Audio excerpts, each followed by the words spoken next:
Calma, calma. Caraca. É que eu tô falando aqui, o Hamilton tá olhando pra mim, tá ligado? Eu não tô. Peraí. Eu sabia! Espetacular a ultrapassagem de Felipe Massa. Você não deixa a Belga passar! Brasil! Hoje não! Hoje não! Hoje sim!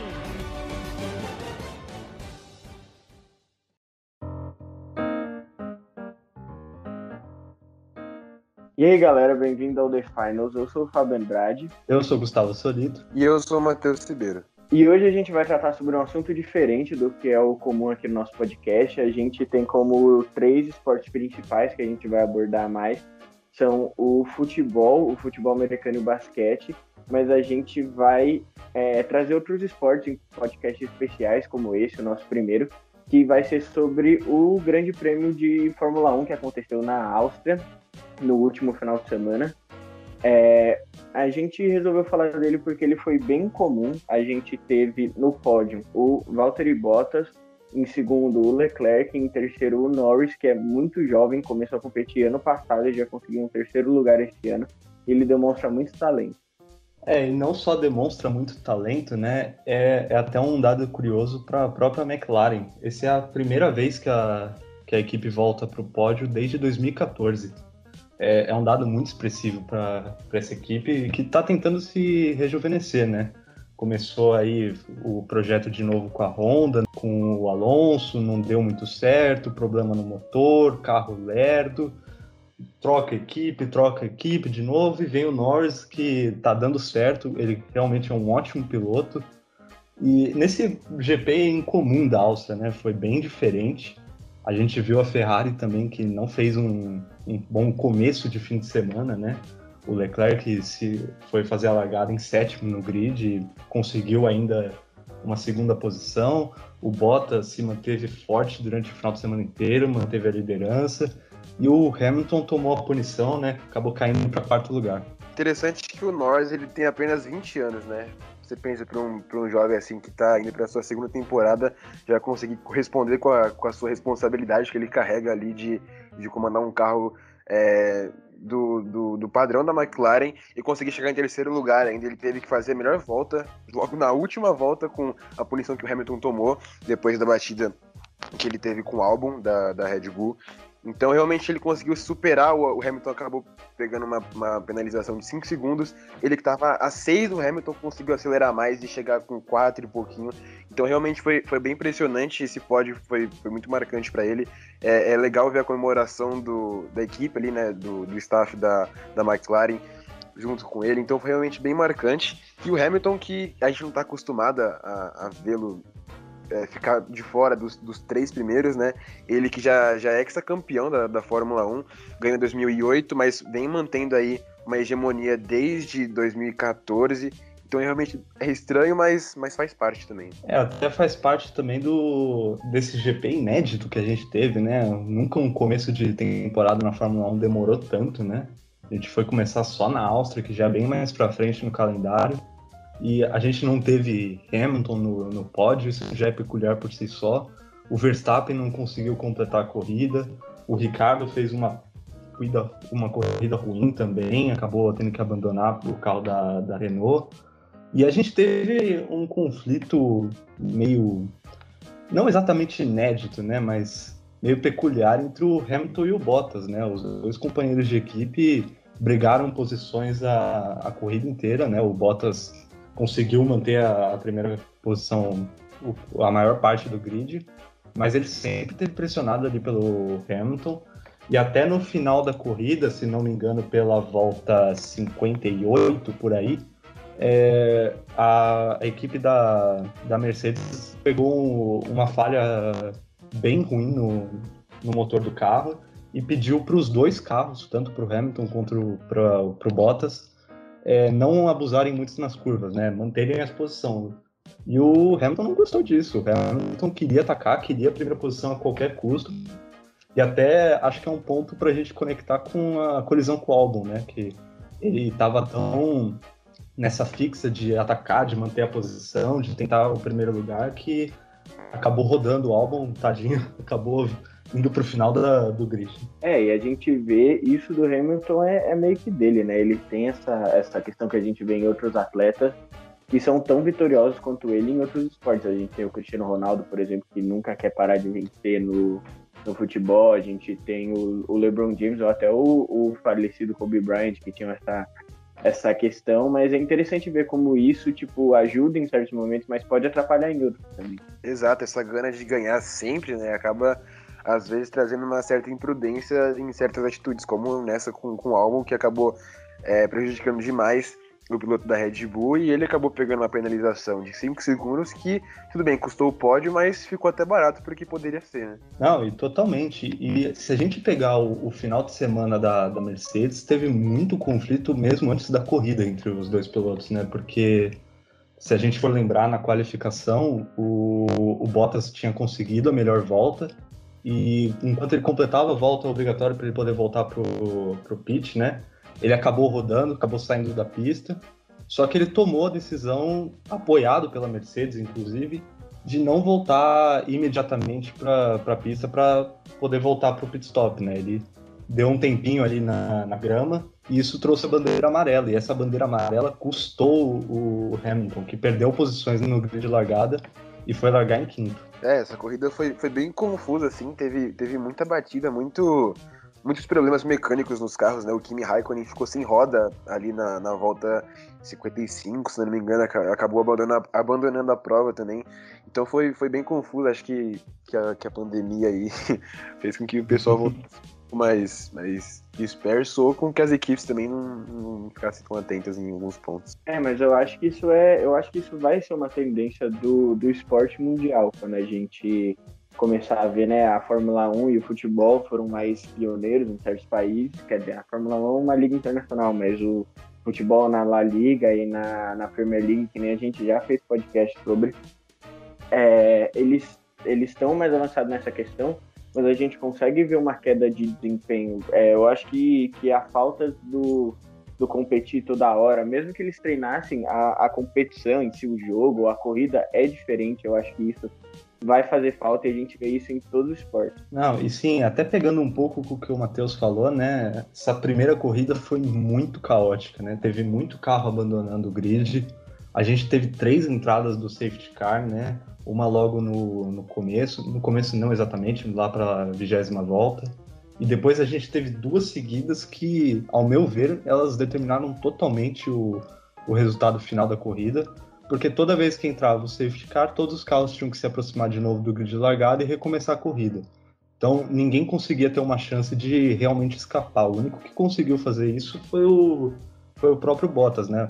Mais uma vez colocando aí a excelente corrida que o Bottas fez na Áustria. Não, e como a Mercedes tem 2 ótimos pilotos, né? Quando não é o Hamilton que ganha geralmente todas as corridas, eles têm o Bottas que também sempre tá ali disputando, tanto que não só nessa corrida, né, mas em outras que a gente já tá acostumado a frente para ganhar o primeiro lugar. Então os dois, a Mercedes tá muito bem servida com os 2 pilotos. E a gente vê esse domínio da Mercedes há um bom tempo, mas outra equipe que tá um pouco, eu não sei se eu diria embaixo, mas não tem o mesmo brilho que a Mercedes tem atualmente, mas que é uma das mais tradicionais, se eu me arrisco a dizer, talvez a mais tradicional da Fórmula 1 é a Ferrari, né? Não, sim, totalmente. A gente sempre considera a briga dos primeiros lugares, né, a Mercedes e a Ferrari. Mas tanto o brilho da Ferrari passou, como o Fábio bem acabou de falar, como essa disputa já tem gente que coloca Mercedes e Red Bull. Porque o motor que a Ferrari fez para o ano passado não foi tão bom, deixou a desejar. Claro que a gente teve boas atuações ainda assim da Ferrari, né? O Leclerc e o Vettel são ótimos pilotos, eles conseguem compensar, digamos, essa perca, né? Mas para essa temporada a Ferrari não parece começar muito bem, né? Esse pódio do Leclerc, eu acho que ele é mais devido à circunstância da corrida, né? Que, como a gente falou, teve muitas adversidades, né? Muito carro abandonando, muito problema mecânico, muita gente rodando.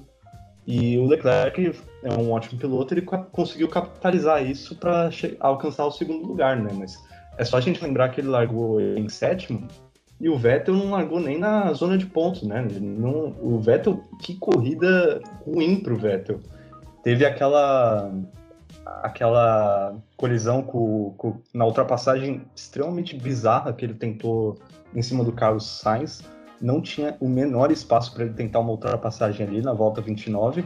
E ele tentou e rodou, e isso a gente já está vendo nas corridas do Vettel há um bom tempo, né? Ele tentando ultrapassagens onde o carro simplesmente não tem a menor possibilidade de caber. E com isso ele roda, perde posições, tem que recomeçar. Esse papel do Vettel nessa corrida, acho que a gente pode até fazer uma conexão com ele estar de saída da Ferrari, né? No final do ano ele sai, ainda não sabe para que equipe ele vai na temporada de 2021, né? Mas assim, é um pouco, eu diria, um descaso, né? Falta de profissionalismo dele não competir a sério, talvez, com a Ferrari. Não, e falando um pouco da temporada seguinte e dessa mesmo, né? Uma coisa que eu sinto muita falta é de ver um piloto brasileiro na Fórmula 1, né? Porque eu imagino que, assim como vocês, é sempre legal ver alguém representando o nosso país, né? E mais legal ainda é torcer por ele. Então, nos últimos anos aí, acho que em 2017, o último piloto que a gente teve brasileiro foi o Felipe Massa, e a gente que tem bons nomes na Fórmula 1, né? Claro, Senna, já tivemos o Piquet, o Fittipaldi, o Rubinho, sei lá, totalizando aí 31 pilotos que já participaram da modalidade em toda a sua história, né? Mas eu acho que seria muito legal ter essa representatividade de novo. A gente só tem um brasileiro agora na Fórmula Indy, que seria o Tony Kanaan, mas eu gostaria muito de ver algum outro brasileiro na Fórmula 1 novamente. Até meio estranho, né, para um país que, poxa, tem a lenda do Senna, né? Com certeza é meu maior ídolo no esporte, eu acho que eu não tenho nenhuma dúvida de apontar isso. E é bem estranho pra gente ver um grid da Fórmula 1 sem brasileiros, né? Como o Matheus falou, o último foi o Felipe Massa, a gente também teve o Felipe Nasser, né? Não é o mesmo, ele, na mesma época do Massa. E hoje a gente só tem o exemplo do Sérgio Sete Câmara, né? Mas ele não faz parte do grid oficial, ele é piloto reserva nessa temporada pela AlphaTauri, que é a antiga não, porque ainda é afiliada à Red Bull, né? Mas mudou de nome. E a gente resolveu falar da Fórmula 1 também, porque essa foi uma corrida muito incomum, que, né, a gente já falou, já apontou vários motivos aqui, mas uma das principais é que ela me lembrou muito uma corrida da NASCAR, que é a modalidade americana de corrida, em que é praticamente só batida. Nessa corrida a gente teve 9 carros que abandonaram, e entre eles com problemas técnicos, batidas, e isso está um pouco relacionado à volta da pandemia também, né? Não, com certeza, né? A gente viu aí, é a primeira corrida do ano, isso não tem muito o que fazer. A primeira geralmente tem algumas falhas técnicas a mais. A gente também viu temperaturas extremamente altas na Áustria. As equipes afirmaram bastante que isso estava custando, né, os motores dos carros, o sistema de resfriamento. E dentro dessas colisões, né, não exatamente colisões, dentro desses abandonos que a gente teve na corrida, a gente teve muitos peculiares. A gente teve o Verstappen logo no começo da corrida tentando de tudo para fazer o carro funcionar no tranco e não ia. O motor simplesmente perdeu a potência. Ele até tentou parar no pit, né, para ver se a equipe conseguia fazer alguma coisa para consertar o carro, mas não teve solução, teve que abandonar. A gente teve o bizarro do Raikkonen, né? Logo na relargada do segundo safety car que entrou na corrida, ele perdeu a roda inteira, né? Jogou a roda na arquibancada praticamente. E isso, inclusive, foi o que deu a terceira posição para o Albon, né? Quando ele foi depois tentar a ultrapassagem em cima do Hamilton e acabou rodando. E a gente já teve até um ponto interessante nisso, quase que o George Russell da Williams conseguiu entrar na zona de pontos, né? Se o motor dele não dá uma falha mecânica, é capaz da gente estar falando que a gente estivesse falando do Russell em 10º colocado. Isso por si é bizarro na corrida inteira já. Não, e com certeza, essa questão da pandemia, ela acaba influenciando muito na questão da atenção dos pilotos e dos atletas de esportes em geral, né? Até você pegar no ritmo de novo, até você voltar com aquela gana que você tava antes. A temporada acabou sendo interrompida pela pandemia, que era para ter sido iniciada em fevereiro, então a questão psicológica também acaba atrapalhando muito, e quando os pilotos voltam, acaba tendo um grande prêmio como esse, cheio de confusões. A Haas fez um final de semana muito ruim, por exemplo, o Grosjean e o Magnussen acabaram rodando na pista, e isso prejudicou demais a equipe. Então, com certeza, acho que nesse início é até normal, né, a gente ter várias colisões, várias rodagens, porque até pegar no ritmo de novo demora um certo tempo. E indo um pouco no assunto que o Gustavo citou antes, a gente vai falar agora um pouquinho das transferências que vão acontecer no final dessa temporada. O Vettel já falou que vai sair da Ferrari, mas ele não sabe ainda para onde vai. Ele está sendo especulado na Renault, ele conversou com a galera lá, mas ele queria muito voltar para a Red Bull, que foi onde ele foi campeão, teve todo sucesso. O Fernando Alonso vai para a Renault, isso já está confirmado, depois de 2 anos parado. O Daniel Ricciardo está saindo da Renault e está indo para a McLaren, e o Carlos Sainz está saindo da McLaren e está indo para a Ferrari. Acho que a que mais chama atenção, né, nesse bolo, talvez pelo nome, né, o nome mais expressivo, é o do Vettel, com certeza, né, depois de anos de não muito sucesso na Ferrari, foi uma passagem bem mediana, né, bem longe do que se esperava de ambas as partes, né, o Vettel deixou a desejar e a Ferrari deixou a desejar, e ainda não sabe muito bem para onde ele vai, né, não tem muito bem confirmado. Realmente, a gente está gravando aqui na quinta-feira, rolou notícia hoje que ele teria conversado com a Renault antes da Renault assinar com o Fernando Alonso. E ele comentou de possivelmente voltar para a Red Bull, mas, sinceramente, eu acho que não é uma mudança que a Red Bull gostaria de fazer, por mais ligações que tenha com o passado do Vettel, né? O Vettel, eu imagino que ele só iria para uma equipe se ele tivesse, no mínimo, plenas condições de ser o primeiro piloto. E o primeiro piloto da Red Bull, isso já é fechado, ninguém se discute, é o Verstappen. O Verstappen assinou aí por vários anos, ele é o projeto de ouro da Red Bull, e eu não vejo uma competição, colocar essa competição interna entre os companheiros de equipe, fazer uma dupla de Verstappen e Vettel dando certo. Eu acho que prejudica as duas partes. Parte do charme que a Red Bull tem hoje é ter a dupla do Albon, né? Porque o Albon, embora seja um bom corredor, um bom piloto, né? Ele ainda está começando, é uma temporada de estreia, ele não é uma ameaça para o Verstappen. O Verstappen é o projeto de ouro da Red Bull, e o Vettel ele chegaria para atrapalhar isso, né? Outra interessante que a gente tem, antes do Matheus falar um pouquinho aí do Alonso, foi a do Carlos Sainz sendo escolhido como exatamente esse substituto do Vettel, né, para a Ferrari. Rolou algumas especulações também da Ferrari antes de assinar com o Sainz, assinar com o Giovinazzi, da Alfa Romeo.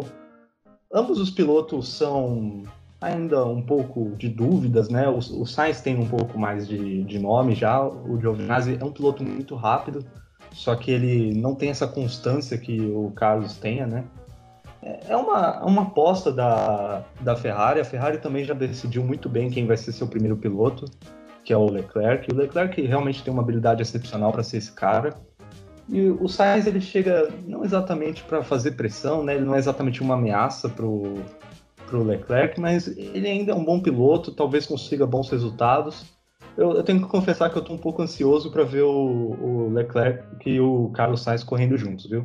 Achei interessante também, como o Gustavo já tinha comentado aí brevemente, a volta do Alonso para a Renault. Ele que já tem 38 anos, já foi bicampeão mundial pela própria Renault em 2005 e 2006, né?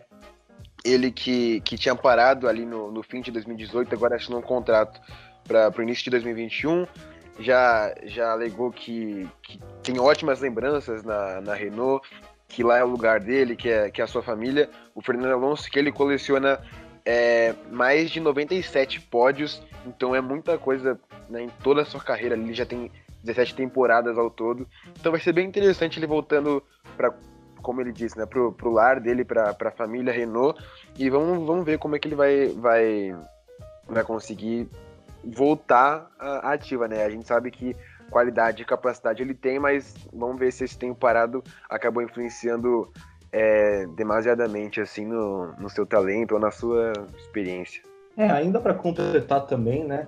Isso que o Matheus disse é muito verdade, mas é uma verdade que as pessoas às vezes não fingem não ver, né? Que o Alonso é um excelente piloto, cara.